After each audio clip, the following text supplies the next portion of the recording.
Prenez ce temps pour vous, pour réaliser vos challenges, pour vous améliorer vous sur des domaines où vous avez envie de vous améliorer, pour aller faire ces choses que vous n'avez jamais le temps de faire, mais qui comptent pour vous. Bonjour et bienvenue sur cette deuxième vidéo de ma chaîne YouTube. Aujourd'hui, on se retrouve pour un sujet sur les réseaux sociaux.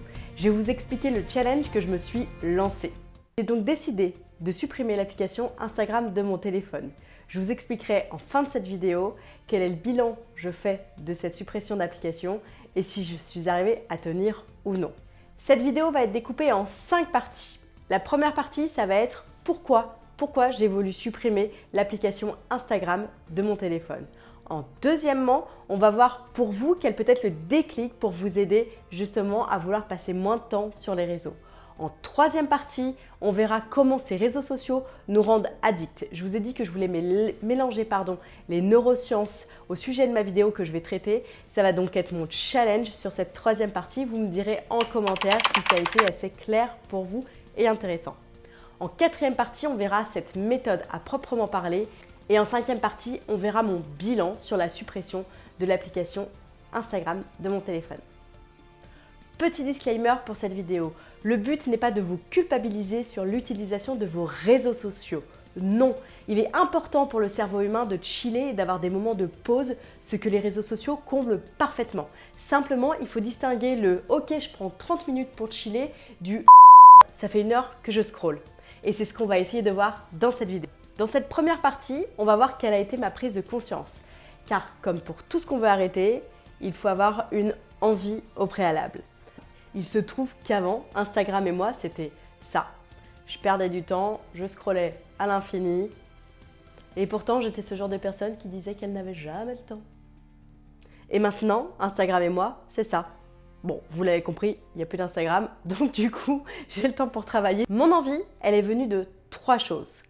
Un podcast que j'ai écouté où Fabien Olicard précisait qu'on ne laissait pas assez de temps à notre cerveau pour se reposer. Le problème effectivement de tout ça, c'est que moi je suis dans un métier qui est créatif. J'ai besoin de ça également pour me développer et notamment développer ma chaîne YouTube.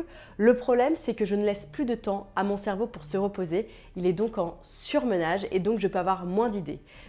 Deuxièmement, de pourquoi est-ce que j'ai voulu arrêter mon application Instagram, c'est en écoutant un podcast du Manal Show où Manal elle-même précise qu'elle n'est pas présente sur les réseaux sociaux et que ça ne sert donc à rien de la chercher. Et là, je me suis dit, ok, donc aujourd'hui, en 2021-2022, on peut être une entreprise qui marche très bien et qui n'est pas présente sur les réseaux sociaux.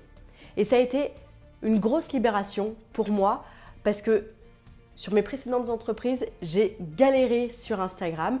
Moi, je voyais tous ces comptes avec des milliers de followers en me demandant mais comment est-ce qu'ils arrivent à avoir ces milliers de followers. J'ai fait des formations Instagram, j'ai fait des posts avec du contenu quotidien, j'ai fait des posts avec du contenu intéressant, avec du contenu qu'on appelle normalement organique. J'ai fait même toute une série de vidéos sur Instagram pour expliquer pourquoi j'avais arrêté ma première entreprise. En soi, il ne m'a apporté quasiment aucun followers et a fait très peu de vues. Je pense donc aujourd'hui qu'il va être plus intéressant pour moi de m'essayer sur YouTube et je vous ferai un bilan d'ici quelques mois sur le YouTube versus Instagram pour développer son entreprise en 2022 parce qu'ils sont bien beaux tous les gens qui veulent vous vendre des formations pour développer votre entreprise sur ces réseaux, mais quand ils se sont créés en 2015, 2016, 2017, quand il y avait encore de la place à peu près pour tout le monde, aujourd'hui c'est quand même plus dur de sortir sur ces réseaux. En troisième position de pourquoi est-ce que j'ai voulu arrêter cette application, c'est simplement en regardant mes stats. Mes stats disaient que je passais 7 heures par semaine sur cette application. Je pense qu'en réalité, c'était à peu près plus de 10 heures par semaine que je passais sur cette application. Et pour autant, je fais partie de ces gens qui disent qu'ils n'ont jamais le temps. Jamais le temps. Oui, je suis maman de 2 petites filles. Oui, j'ai une boîte à développer. Et oui, j'ai un emploi du temps de fou. Mais en vrai, tu passes aussi 10 heures par semaine sur quelque chose qui ne t'apporte aucune valeur. Deuxième partie de cette vidéo, votre déclic à vous. En vrai, ce qu'il faut bien que vous reteniez, c'est que plus une problématique est claire, plus il sera simple de la résoudre. Donc, comment rendre cette problématique concrète? Simplement pour moi, donc le premier conseil que je peux vous donner, c'est d'aller sur votre compte et je vais vous montrer comment est-ce qu'on fait juste ici pour voir combien de temps par jour vous passez sur Instagram ou n'importe quel réseau d'ailleurs que vous voulez réduire. En deuxième position, on va écouter cette petite voix maintenant, cette petite voix intérieure qui vous parle. C'est-à-dire que quand vous êtes sur les réseaux, vous avez bien évidemment cette notion de plaisir et je vous ai dit qu'il n'y a bien évidemment aucun souci avec ça. Simplement, vous avez ce petit démon en vous, donc ce petit ange, c'est le côté « ok, on va prendre du plaisir et on va se reposer 5 minutes ». Et vous avez ce petit démon qui là vous dit « encore 5 minutes, allez encore une vidéo, allez à 35, j'arrête, c'est sûr, c'est terminé ». Et là, le temps défile et vous vous rendez compte que vous avez passé 1 heure, 2 heures, 3 heures à scroller sur les réseaux et surtout que vous n'avez pas retenu grand-chose. Cette petite voix, si vous l'avez, je vous invite à un peu plus l'écouter parce que c'est justement elle qui vous dicte un peu que justement il y a quelque chose qui est en train de pas aller. Donc, si le constat pour vous maintenant, c'est que vous passez effectivement trop de temps sur les réseaux, je vous invite à continuer cette vidéo pour voir justement un peu plus en détail comment est-ce qu'on va pouvoir faire. Bien évidemment, si vous n'avez pas envie de réduire votre temps, je vous invite aussi à regarder cette vidéo parce que j'ai besoin de vues pour développer ma chaîne. Merci. En troisième partie de cette vidéo, on va voir comment ces applications nous rendent addicts.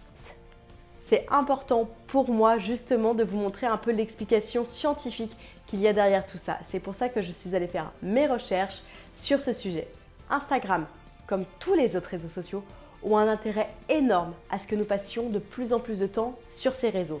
Pourquoi? Parce que plus ils collectent de données sur nous, plus ils apprennent à nous connaître et puis ils pourront nous proposer des publicités qui seront de plus en plus adaptées et donc on pourra dépenser de plus en plus d'argent sur leur plateforme. Ces réseaux ont aussi été créés pour générer chez nous cette hormone qui est responsable de la motivation, qui est responsable du plaisir, et là c'est ok bien évidemment, il n'y a aucun souci avec ça, mais c'est aussi l'hormone qui est responsable de l'addiction. Cette hormone, c'est la dopamine.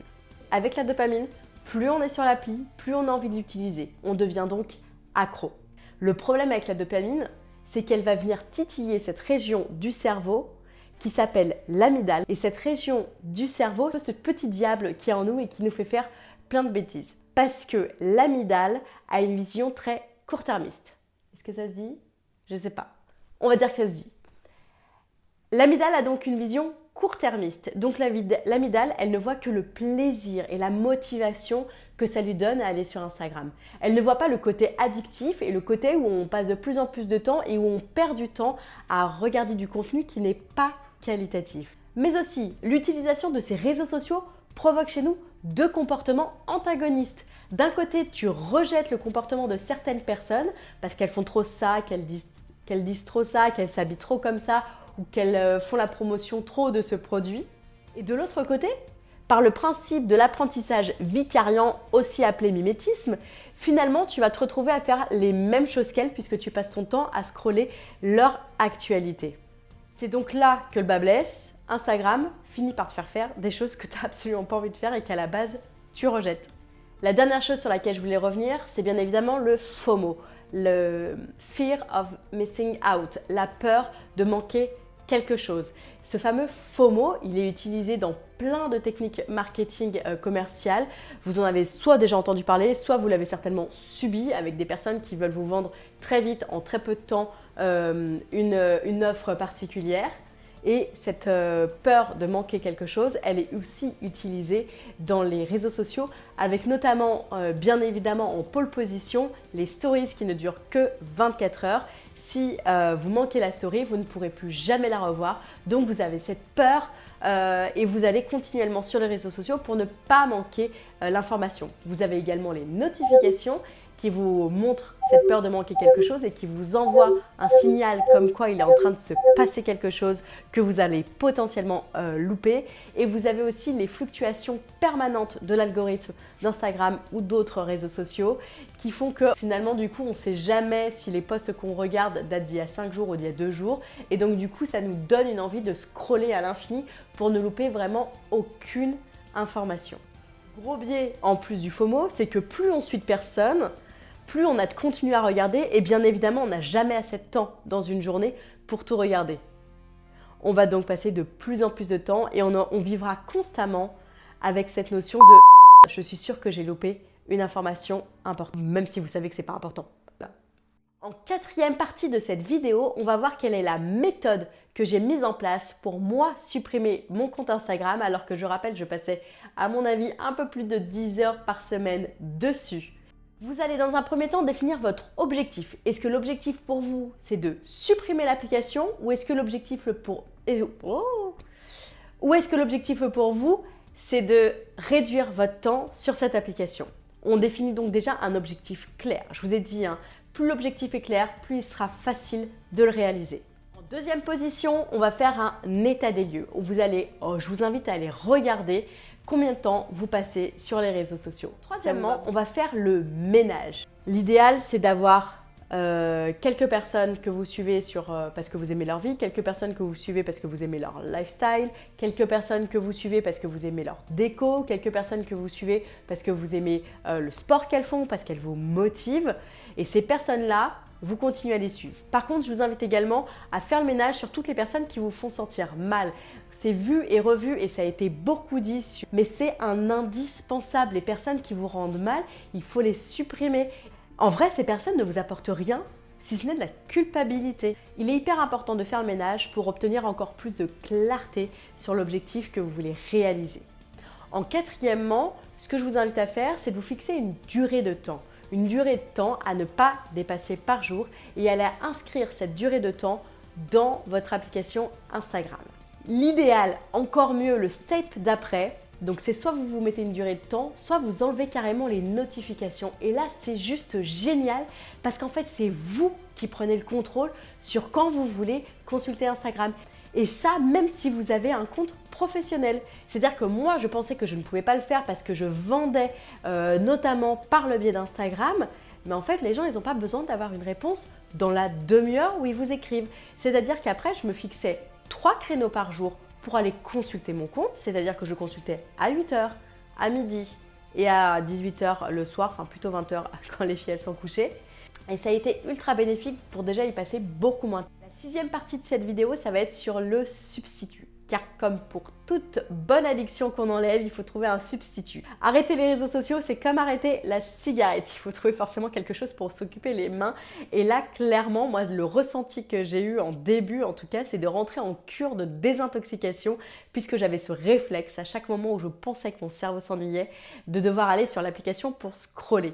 J'ai donc remplacé ça par 2 choses. Un, je vais sur YouTube qui est aussi un réseau social mais j'y passe nettement moins de temps et le contenu que je consomme est beaucoup plus qualitatif à mon sens. Le deuxième substitut que j'utilise, ce sont les newsletters. Je suis inscrite à pas mal de newsletters. Newsletters, je précise que j'ai choisi. Mais finalement, je ne prenais jamais le temps de les lire. Et donc, on se retrouve pour la dernière partie de cette vidéo qui est mon bilan après 18 jours sans utilisation d'Instagram.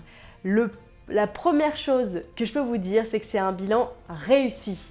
Puisqu'effectivement, ça fait 18 jours que je n'utilise plus Instagram. J'ai effacé l'application le 1er janvier. Le 2 janvier, j'ai fait le constat que j'avais l'impression d'être en cure de désintoxication. Au final, le 3 janvier, il n'y a plus de manque, il n'y a plus rien. Deuxième chose que je voulais vous dire sur ce bilan et qui a été hyper positif pour moi, c'est que ça a effectivement laissé de la place à mon cerveau pour être de plus en plus créatif, ce qui m'a permis notamment de créer cette chaîne YouTube. Effectivement, en polluant moins mon cerveau avec du contenu non qualitatif que je regardais constamment sur Instagram, ça m'a permis d'avoir ces fameux temps de pause dont mon cerveau a besoin pour ne plus être surmené et pour avoir cet espace afin de créer. Troisième chose pour laquelle je suis super contente, c'est que j'ai effectivement plus de temps pour moi et plus de temps surtout pour créer des nouveaux projets. Et effectivement, 10 heures par semaine en moins sur Instagram, c'est 10 heures par semaine en plus sur YouTube puisque c'est le temps qu'il me faut pour filmer et monter mes vidéos. Quatrième et dernier élément de ce bilan, c'est que tout simplement ça m'a rendu fière de moi. Je ne pensais pas entre guillemets être capable de faire ça, même si on n'est pas en train de parler d'un truc de fou. Je me disais que non, c'était trop compliqué d'arrêter, que j'aimais bien mettre mon cerveau en pause, que c'était sympa, ça m'apportait des choses et je me trouvais mille et une raisons de ne pas arrêter Instagram et au final je me rends compte que je vis bien mieux sans. Ce que je vous conseille moi du coup c'est de vous lancer ce challenge de supprimer votre application qui vous prend trop de temps. Si vous ne pouvez pas la supprimer pour X ou Y raison ou que vous avez besoin de temps avant de la supprimer, je vous conseille quand même de passer moins de temps dessus avec toute la méthode que je viens de vous décrire. Ce temps que vous allez passer en moins sur les réseaux sociaux, ça va vous permettre de pouvoir mener vos projets.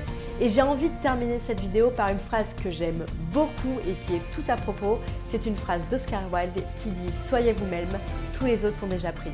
Arrêtez de regarder la vie des autres défiler devant vous parce que la vôtre, elle est en train de passer. Prenez ce temps pour vous, pour réaliser vos challenges, pour vous améliorer vous sur des domaines où vous avez envie de vous améliorer, pour aller faire ces choses que vous n'avez jamais le temps de faire, mais qui comptent pour vous. Je vous souhaite une excellente fin de journée et je vous remercie d'avoir regardé cette vidéo jusqu'au bout.